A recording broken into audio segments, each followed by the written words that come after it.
If you pursue what you love, you might become successful. You also might get struck by lightning. I'm not really here to tell you how to achieve any of those things. I'm here to tell you that you should do what you love, even if you don't become successful. Hi, I'm Pharaoh.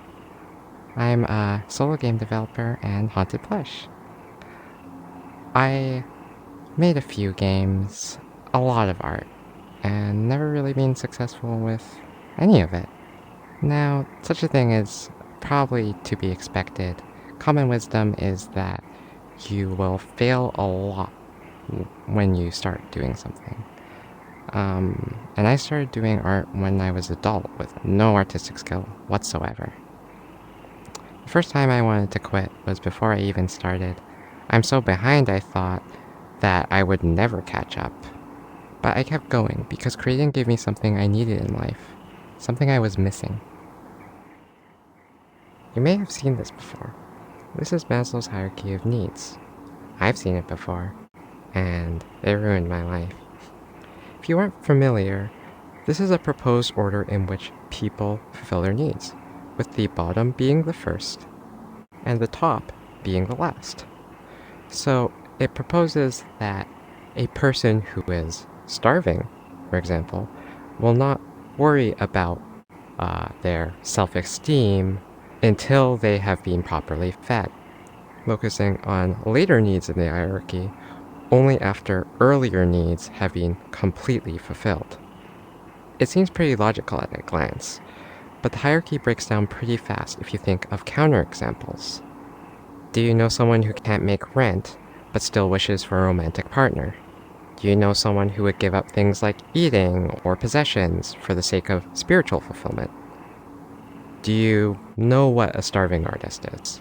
The worldview the hierarchy proposes is that pursuing one's dreams is the privilege of people who are already well off.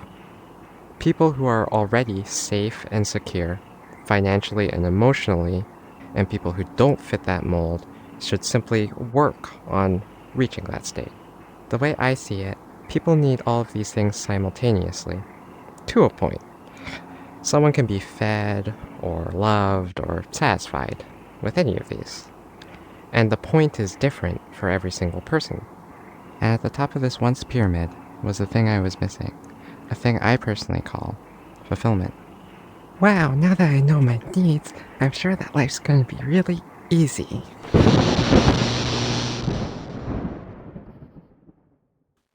Imagine you're on your deathbed, looking back on the life you lived. What would you regret? What would you be proud of? As most fiction can attest, probably not how much money you made.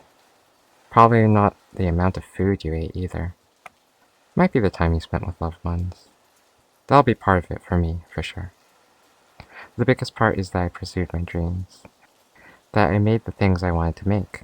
To put it more simply, what gives your life meaning? Pursue that, in whatever way you can, whether it's a couple hours on the weekend or all day if you can make that work.